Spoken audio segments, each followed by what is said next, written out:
Hola, muy buenos días. Mi nombre es Víctor Tapia Villalobos, este canal se llama En Forma para la Vida y hoy veremos algunos conceptos de la técnica de ejecución de los ejercicios de fuerza para principiantes. Uno de los aspectos clave para lograr una práctica sostenida del ejercicio es mantener alejadas las lesiones. Es importante mencionar que estos consejos están pensados en personas que comienzan a realizar ejercicios de fortalecimiento con la finalidad de cuidar su salud.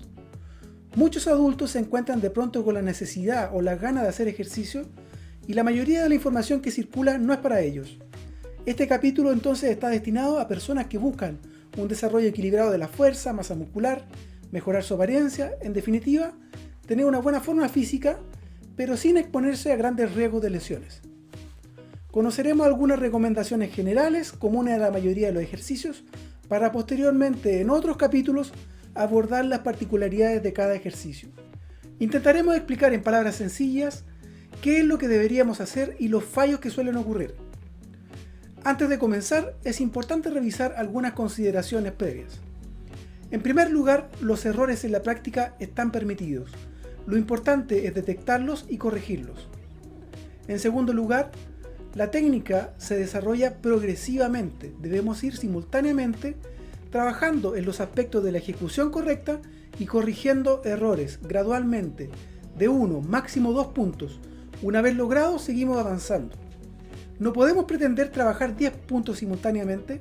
Es imposible tomar un listado de instrucciones o errores y que el ejercicio se ejecute bien. No puedo tener el foco en 10 puntos simultáneamente. Como dijimos, vamos de uno en orden de importancia o habilidad. Para comenzar a entrenar se recomienda realizar ejercicios de baja complejidad, ya que el tiempo de inactividad nos hace más propensos a tener lesiones. Por último, el ejercicio se adapta a la persona. No todos ejecutamos los ejercicios igual y no debo pretender que mi ejecución sea la copia de la de otro. Esto por muchos factores, como por ejemplo las distintas proporciones corporales, como el largo del tronco en relación a las piernas, distribución del peso corporal, distintos grados de movilidad en las articulaciones, asimetrías. Por ejemplo, una misma persona puede tener una cadera anatómicamente distinta a la otra, compensaciones estructurales fuertemente arraigadas. No todas las personas tienen la columna perfectamente alineada.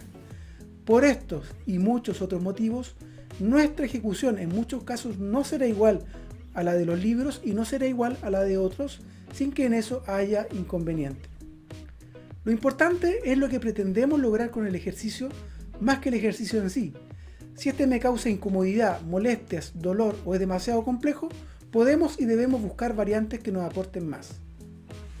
Con estas consideraciones claras, continuaremos con nuestro análisis. Cada ejercicio tiene una ejecución correcta y errores frecuentes. La ejecución correcta comprende la posición de inicio, el movimiento y coordinar el movimiento con la respiración. Los errores, por otro lado, son las señales que nos indican que nos estamos alejando de la forma correcta y lógicamente pueden ocurrir tanto en la posición de inicio, el movimiento o en la respiración. Le damos relevancia a la posición de inicio porque muchas veces los errores comienzan acá, no nos detenemos en este punto y arrastramos errores todo el ejercicio. La posición de inicio es la que adoptamos al iniciar cada repetición. Si un ejercicio se repite 10 veces en una serie, tendremos 10 posiciones de inicio.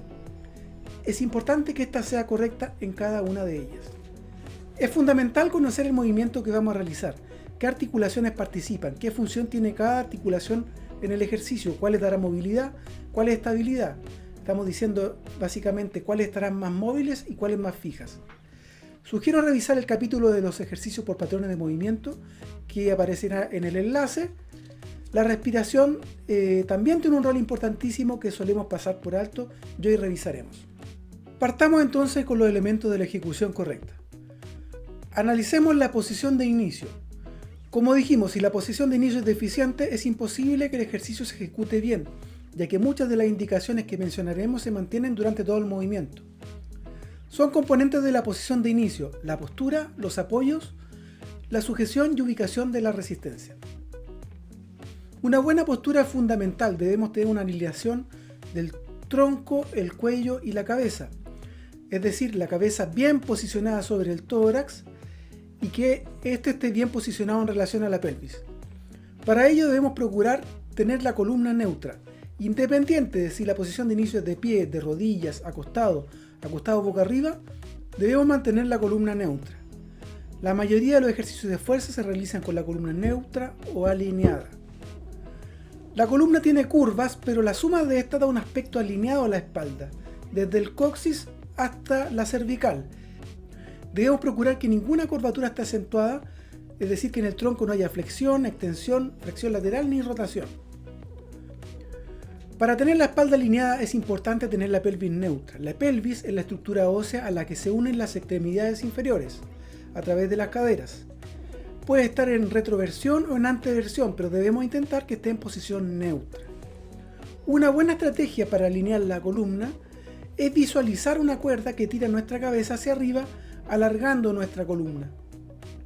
En primera instancia, al hacer ejercicios de fuerza, procuraremos que la columna no rote sobre su eje, entonces la vista estará al frente respecto al cuerpo, los hombros apuntando a los costados, las caderas también apuntando a los costados. Misma altura y distancia al eje longitudinal que pasa por el centro de nuestro cuerpo, de los hombros, caderas y también rodilla en el caso de que los pies estén en paralelo. Solamente una vez que hayamos dominado estos ejercicios sin rotación, podremos pasar a ejecutar ejercicios de fuerza que incluyen rotación del tronco, que tienen mayor relación con las actividades de la vida diaria, pero también mayor grado de dificultad. También es importante tener alineación en las articulaciones de las extremidades. En general, cadera, rodilla y tobillos van alineados y lo mismo pasa con el hombro, el codo y la muñeca. Las articulaciones que están participando del sostén de nuestro peso pueden estar extendidas o ligeramente flexionadas, pero nunca bloqueadas o hiperextendidas. Es habitual ver rodillas en hiperextensión al estar de pie. Lo mismo sucede con los codos al estar en cuadrupedia. Respecto a los apoyos, buscaremos una base de sustentación amplia. Los apoyos serán superficies más que puntos, ya sean los pies, las manos o los brazos. Debemos distribuir nuestro peso en regiones más que en puntos. Recordemos que los apoyos soportan el peso de nuestro cuerpo, transfieren al piso o al muro la fuerza que estamos realizando, transmiten la reacción del piso contra nuestro cuerpo y de este modo entregan una serie de información que activará la musculatura que está involucrada en la estabilización de nuestro cuerpo. En palabras simples, nuestros apoyos entregan mucha información y no debemos pasarlos por alto. Si dejamos nuestro peso en puntos, estaremos otorgando demasiada presión a las estructuras, por ejemplo la muñeca, lo que provocará dolor y eventualmente una lesión. Ya es suficiente el estrés al que sometemos la muñeca en el caso de trabajar todo el día con un mouse sobre la mesa, para que al llegar la hora de hacer ejercicio le dejemos caer el peso de todo nuestro cuerpo. Si no tenemos un buen apoyo en un ejercicio, perderemos fuerza y gastaremos energía, además en estabilizar nuestro cuerpo. Es práctico ver el pie como un triángulo en el que ningún vértice debe perder el contacto con el piso.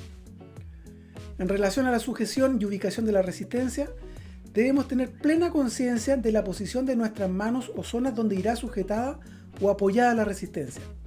Sujetar bien los implementos, con todos los dedos. Dependiendo del ejercicio, el antebrazo estará en posición neutra, prona o supina. Por lo general, al agregar resistencia, la muñeca debe permanecer en posición neutra, sin flexión ni extensión.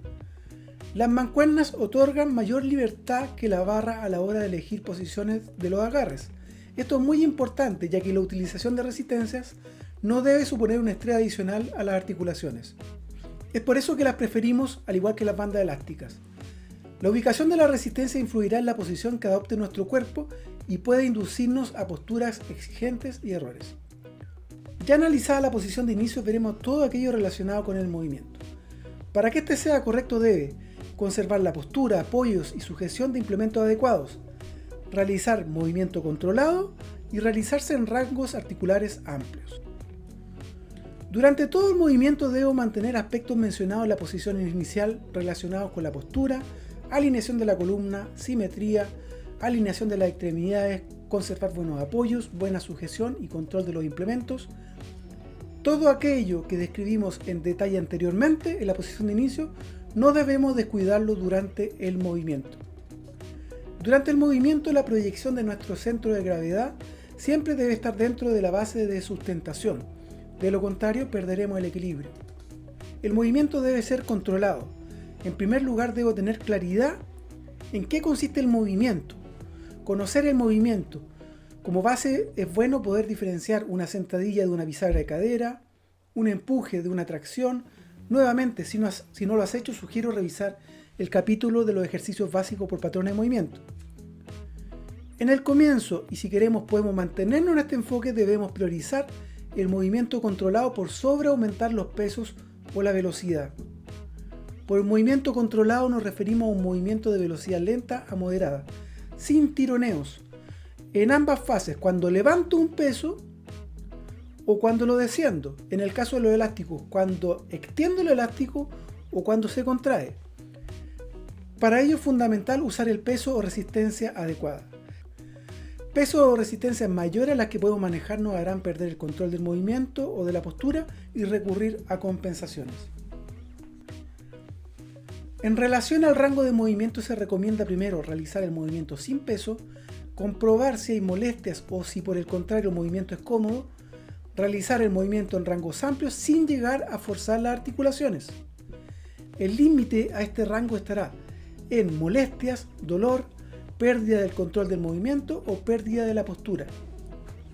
Respecto a la respiración, es importante que esta sea una respiración continua, tenga la columna alineada, enfrente la fase exigente del ejercicio con aire en los pulmones, dé prioridad a la nariz al tomar el aire, respire profundo y continuo en ejercicios isométricos.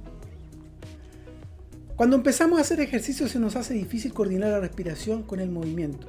Entonces generalmente respiramos desordenadamente, retenemos el aire en ciertos momentos o definitivamente dejamos de respirar tiempos considerables. La respiración es importantísima, de que una mala respiración puede ser factor de lesiones como las hernias o provocar un aumento de la presión arterial. Siempre que me vea expuesto a situaciones exigentes como levantar un objeto muy pesado o ejercicios con una alta carga, inevitablemente voy a retener el aire en los pulmones al momento de aplicar la fuerza. Pese a ello, no debería ser una práctica que repitamos innumerables veces en el entrenamiento para la salud. Es por ello que procuraremos tener una respiración continua, sin retener el aire en la medida de lo posible. Para respirar correctamente deberíamos en primer lugar mantener la columna alineada.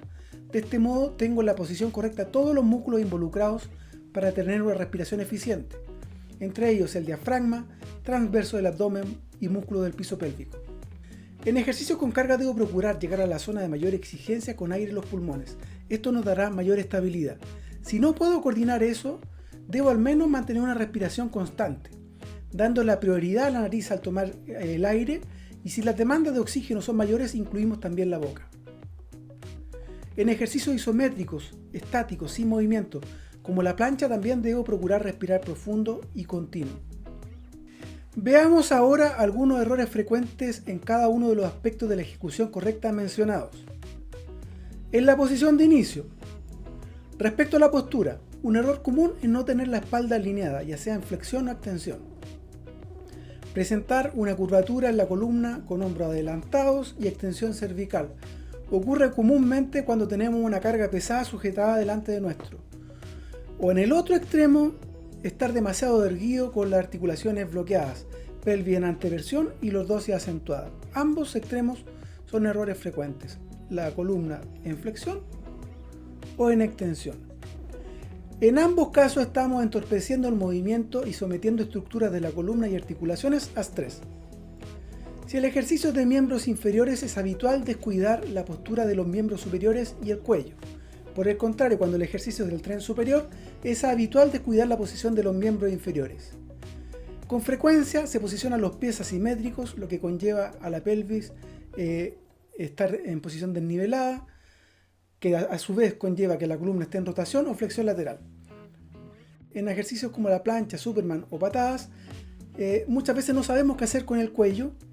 En estos ejercicios, el nivel de las escápulas y glúteos me indicarán si hay rotación en el tronco. Habitualmente vemos que las escápulas y los glúteos están en niveles distintos. Incluso cuando dominamos la posición de inicio, es frecuente que por el cansancio empecemos a perder la posición correcta al finalizar la serie o incluso antes de llegar a la mitad. En relación a los apoyos, es un error proyectar el peso en un punto y no en una superficie como mencionamos anteriormente. En el caso del pie, el peso proyectado en el talón, parte delantera, borde interior o borde exterior son errores frecuentes. Esto hará que estemos inestables, lo vemos cuando se despega la zapatilla del piso, lo sentimos cuando alguna parte del pie pierde contacto con el suelo. En el caso de la mano, el peso directamente sobre la muñeca es un error habitual. Respecto a la alineación de las extremidades, es habitual ver rodillas en hiperextensión al estar de pie. El valgo de rodillas también se aprecia con frecuencia y muchas veces se puede evitar. Lo mismo pasa con los codos al estar en cuadrupedia. Además, muchas veces apoyamos la mano muy por delante de la proyección del hombro. Es un error tomar mancuernas o elásticos sola con algunos dedos, ya que esto aumenta el riesgo de que se suelten o resbalen y que la presión en ellos, la presión en los dedos que están sujetando el implemento, provoque daño en ellos. Poner la muñeca en flexión o de extensión también es un error frecuente. El mal posicionamiento de la resistencia, por ejemplo, posicionarla en zonas sensibles como las vértebras cervicales. Posicionar los implementos en el suelo, alejado del cuerpo, es otro error. Ya en el movimiento, es habitual perder la postura que asumimos en la posición de inicio. Un ejemplo clásico de pérdida de la alineación ocurre cuando debemos descender el tronco. Por intentar mantener la vista al frente, la fijamos en un punto generando una extensión cervical cuando bajamos. Recordemos que la vista siempre va al frente, pero en relación al cuerpo. Si éste se inclina, la vista también. Flexionar las muñecas al hacer fuerza es otro error. Posicionar la resistencia de forma tal que entorpezca el movimiento, como en el ejemplo de la sentadilla cuando ponemos los pesos a los costados. Otro error es alejar el implemento del centro de gravedad, alejar el implemento de nuestro cuerpo. Muchos de los problemas habituales ocurren por no conocer el ejercicio, no saber diferenciar una sentadilla de una bisagra o un empuje de una tracción. No tener capacidad para coordinar el movimiento simultáneo o no tener la capacidad para fijar una articulación en determinado momento. En sentadilla es habitual la dificultad para coordinar movimientos simultáneos de cadera y rodilla. Muy frecuentemente vemos únicamente la flexión de rodilla sin incorporar la cadera. Por el contrario, el movimiento de bisagra de cadera demanda capacidad de disociar, mantener relativamente estática la rodilla y mayor movilidad de la cadera. En el peso muerto, ejercicio característico de la bisagra de cadera, es muy frecuente que las personas al levantarse flexionen los brazos. Nuevamente la capacidad de disociar está acá. Mover las piernas dejando extendidos los codos es un desafío para muchos. En el peso muerto y remos es habitual ver personas que en vez de flexionar la cadera inclinando la pelvis, tiendan a flexionar la columna manteniendo la pelvis tal cual si estuvieran erguidos de pie. Si analizamos un ejercicio viéndolo desde el frente, veremos las compensaciones en el plano frontal. Estos movimientos son una estrategia a veces involuntaria que adoptamos para realizar un movimiento que excede nuestras capacidades. Movimientos como levantar los hombros en un curl de bíceps o flexionar lateralmente la columna son frecuentes. También la pérdida de nivel de la pelvis en la subida a un cajón o al hacer una estocada. Estos movimientos de compensación son sinónimos de pérdida de energía y aumentan el riesgo de tener una lesión. Para evitar estas compensaciones en el plano frontal puede ser útil, si no tengo un entrenador, mirarse al espejo o grabar la ejecución. Controlar el movimiento implica el control del cuerpo, la postura y del implemento. A veces el implemento durante el movimiento golpea el cuerpo del ejecutante por falta de control. Es habitual cuando estoy manejando resistencias altas perder el control en la fase negativa, cuando baja el peso o cuando retrocede el elástico. Dejamos caer los pesos aprovechando la fuerza de gravedad, sin embargo, una vez que perdemos el control se hace difícil recuperarlo, además de exponernos a lesiones musculares y articulares. Tendemos a intentar una ejecución rápida para levantar más peso. Usualmente utilizamos el recurso de impulsarnos con otros grupos musculares. Una ejecución rápida oculta los errores y si el movimiento no es correcto, nos expone a mayor riesgo de lesiones. A mayor peso, mayor riesgo, ya que a mayor peso hay mayor estrés sobre las articulaciones y hay menor espacio para el error. Respecto al rango de movimiento tenemos errores en ambos extremos. Rangos muy cortos, por lo general con ellos buscamos mover más peso del que estamos preparados, o exigir demasiado las articulaciones con rangos más amplios con hiperextensión brusca al final. También sucede que por alcanzar rangos mayores, por ejemplo en el hombro, compense extendiendo la columna. Son errores en la respiración, retener el aire tiempos prolongados, respirar corto y frecuente, estamos hablando de respirar más de la cuenta, mantener la columna encorvada o hiperextendida, perder la alineación de la columna, no tener un orden en la respiración, no coordinar con el movimiento y enfrentar la fase exigente del ejercicio sin aire en los pulmones. En ejercicios isométricos estáticos, como la plancha, es un error dejar de respirar. He visto muchas veces personas que al hacer una plancha se levantan rojos desde el piso porque al hacer fuerza dejaron de respirar. Bueno, este es un resumen de un tema que abarca mucho. Es importante mencionar que estos consejos no pretenden reemplazar la supervisión de un profesional, simplemente pretenden ser un apoyo, un recurso más en un tema que no es comúnmente abordado para la población general. Me pareció importante que antes de abordar cada ejercicio pudiera entregarle una visión general de la técnica de ejecución. Es complejo asimilar todos estos conceptos inmediatamente, pero vale la pena detenerse en cada punto mencionado. También me pareció importante no solo mencionar errores, sino que también elementos de la ejecución correcta. Analizar primero qué es lo que se pretende, ya que considero que si sabemos explicar bien qué es lo que se pretende, podemos ahorrarnos muchos errores. Si te gustó este video, te agradezco, te suscribas y comparte este video a quienes tú consideres que le puede ser útil. Nos vemos pronto, muchos saludos.